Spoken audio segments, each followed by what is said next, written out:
भगवान शिव को आदि योगी कहा गया है, तो इस अवधि में अगर आप ध्यान करते हैं ओम मंत्र के चैंटिंग के साथ, तो उससे भी बेहतर कुछ नहीं है। और सूर्य को मजबूत करने के लिए तो हम सभी लगातार आपको बता रहे हैं कि आप आदित्य हृदय स्तोत्र का पाठ कर सकते हैं, आप सूर्य के मंत्रों का जाप कर सकते हैं। जी। और श्री वृंदावन जी से छवि शर्मा जी हमारे साथ बनी हुई है। आप पावन वृंदावन जी में और आपके माध्यम से हमारे दर्शक वो सकारात्मक ऊर्जा भी महसूस कर पा रहे हैं। छवि जी, आपसे मैं जानना चाहूंगी, जैसा कि भावना जी भी बता रही हैं, समझ में उनकी बात से मुझे यही आया कि इस वक्त पे हम अपने ही विचारों में उलझ सकते हैं, कैसे खुद को इस स्थिति से बचाएं? जी बिल्कुल, भावना जी से मैं पूर्णतः सहमत हूँ। चंद्रमा क्योंकि मन का कारक है, और जब भी ग्रहण होता है तो सूर्य, चंद्र, पृथ्वी सभी लपेटे में आते हैं। इसलिए, और जैसा मैंने कहा कि भगवान विष्णु की दोनों आंखें हैं, दोनों नेत्र हैं, इसलिए उनमें समन्वय बना रहे हमेशा। इसलिए इम्पॉर्टेंट है कि आप जहां भगवान विष्णु की उपासना करते हैं, साथ साथ शिव की उपासना करें। तो क्योंकि वैसे तो दोनों ये कारक है, लेकिन क्योंकि जो राहु है वो ultimately it listens to lord Shiva and lord Hanuman. So lord Shiva और लॉर्ड हनुमान की अगर आप आराधना करते हैं, प्रार्थना करते हैं, क्योंकि आपने जब सुप्रीम को मना लिया, अगर आपके संबंध सुप्रीम से अच्छे हैं तो फिर छोटी मोटी जगह पे क्या हो रहा है उससे आपको फर्क नहीं पड़ना चाहिए। आपका कनेक्शन होना चाहिए सुप्रीम से, आपका कनेक्शन होना चाहिए शिवा से, आपका कनेक्शन होना चाहिए भगवान विष्णु से। आपका कनेक्शन अगर त्रिलोकपतियों से होगा तो फिर उसके बाद में ग्रह जो हैं डेफिनेटली उन्हीं के अंग हैं, लेकिन वो आपको ज़्यादा प्रभावित नहीं कर पाएंगे।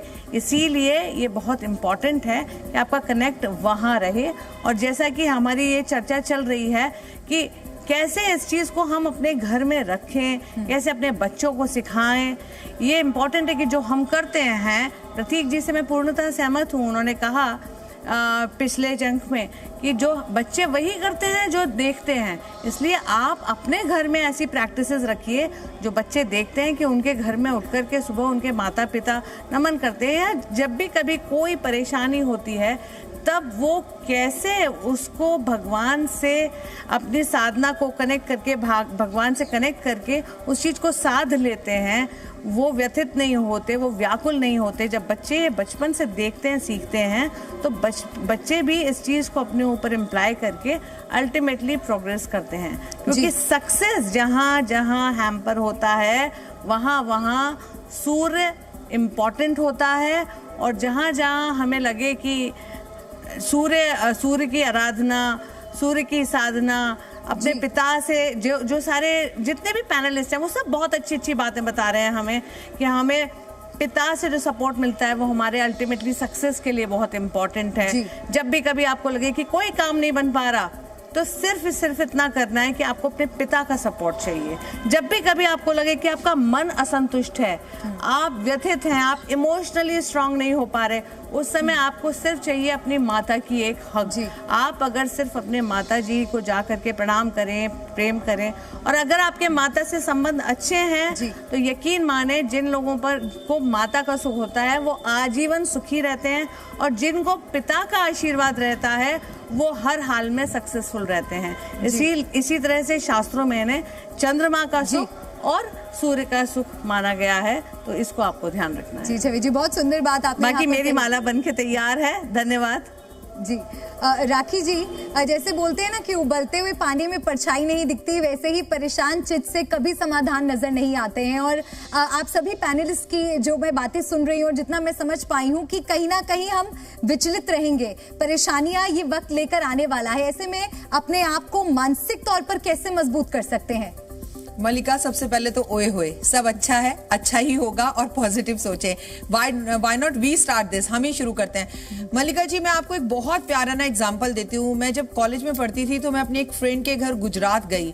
मैं जब गुजरात में गई तो वो एक मिडिल क्लास फैमिली थी। मैं वहाँ गई तो उसकी मदर जो है उन्होंने किचन में कृष्ण जी का मंदिर बना रखा था। कृष्ण जी को, मैं बहुत छोटी थी तो मुझे चीज़ें समझ में नहीं आती थी तब ज़्यादा, तो उन्होंने कृष्ण जी के सामने कटोरी में मिश्री रखी और वो कृष्ण जी के सामने पर्दा लगाकर बोलने लगी कि कि हे भगवान लड्डू खा लो, मिठाई खा लो, पूरी खा लो, हलवा खा लो, रूह अफ़ज़ा का दूध पी लो और आपको ये 56 भोग लगा रही हो। तो मैंने अपनी फ्रेंड के कान में धीरे से कहा कि तुम्हारी मम्मी ने 56 भोग रखे तो है नहीं और सिर्फ मिश्री रख दी और वो भोग लगा रही है, मेरे कुछ समझ में नहीं आ रहा। तो वो एक बाहर से तुलसी का दल तोड़ कर लाई और उन्होंने कृष्ण जी के सामने रख दिया और वो बोली कि बेटा अभी मेरे पास इतना सब कुछ तो नहीं है, लेकिन ये मेरे भाव हैं और मैं भाव से मिश्री को ही भगवान को ये सब कुछ समझकर भोग लगा रही हूँ। आज भी मैं आपको बोल रही हूँ तो ये बात सोच के मेरे रोंगटे अब खड़े होते हैं, क्योंकि ये बात अब समझ में आती है। चाहे कैसी भी हालात हो, ऐसे भी मेष राशि के लोग होंगे जिनके पिता का उनके ऊपर अटूट विश्वास और प्यार और आशीर्वाद होगा, सानिध्य होगा। मैं आपको बता रही हूँ, उस टाइम पे वो बड़ा घर, बड़ी गाड़ी, बड़ा बंगला लेंगे और जिंदगी में सुख पाएंगे। मतलब आपके भाव भगवान समझते हैं। जैसा कि छवि जी ने कहा कि अगर सबसे ऊपर बैठा हुआ व्यक्ति है ना, उसकी नजरें आप पर टेढ़ी नहीं है तो दुनिया में किसी की भी टेढ़ी हो जाए सब सीधी हो जाती हैं, और नीचे वालों की जितनी मर्जी टेढ़ी हो जाए उसकी सीधी रहे तो सबकी सीधी हो जाती हैं।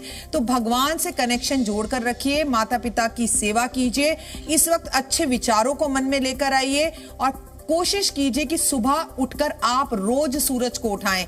अगर सूरज रोज सुबह आकर आपको उठा रहा है तो आप डेंजर में हैं, चाहे ग्रहण हो और चाहे ना हो। पॉजिटिव सोचिए, पॉजिटिव कहिए, पॉजिटिव होगा। जैसे एक मिश्री को रखकर भगवान को 56 भोग लगाए जा सकते हैं, वैसे ही आप अगर दान नहीं भी कर पा रहे, पैसे नहीं है, तो आप कहो सूर्य देवता मैं कल नहीं, आज नहीं, अपने मन से सब कुछ दान कर रही हूँ, मैं आपके सामने समर्पण हूँ और ईश्वर आपको इस कष्ट से जल्दी निकाले। हे सूर्य देवता, आपको मेरा नमस्कार है। It is more than enough. जी मनीषा जी, राखी जी ने जैसे बताया कि अच्छी अच्छी चीजें बताई कि हम अपने माता पिता की सेवा करें और भगवान में विश्वास रखें, आस्था रखें, उनकी आराधना करें, वक्त निकालें आज के दिन। क्या ये सब काफी रहेगा नकारात्मक प्रभाव से खुद को बचाने के लिए, या कुछ विशेष उपाय भी आप दर्शकों को बताना चाहेंगे? जी बिल्कुल, राखी वैसे भी बहुत प्यार से समझाती हैं और मेरा भी मानना यही है कि उस ऊपर वाले की नज़र सीधी होनी चाहिए, बाकी दुनिया की नज़र से बहुत ज़्यादा फिर फर्क पड़ता नहीं है। पर हाँ, क्योंकि हम ग्रहण की बात कर रहे हैं तो ग्रहण में 4 चीज़ों का वर्णन जो है वो शास्त्रों में मिलता है: स्नान, जप, तप और दान।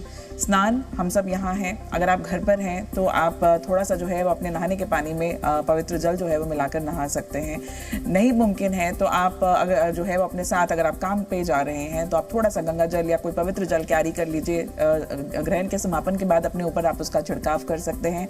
वो भी पॉसिबल नहीं है तो हाथ में थोड़ा सा जल लेकर किसी भी मंत्र का, सिर्फ ओम शब्द का भी उच्चारण करेंगे तो वो भी पवित्र जल ही बन जाएगा। वो अपने ऊपर आप छिड़काव कर सकते हैं। इससे बहुत सारे मन में जो विकार या नेगेटिविटी है वो दूर होंगे। दूसरा, जप, जो कन्वीनियंट हो, जो आप इजीली प्रोनाउंस कर सके, जिससे हम अभी चर्चा कर रहे थे कि मंत्रों का सही उच्चारण अगर आप नहीं कर सकते तो उन्हें सुन लिया जाए।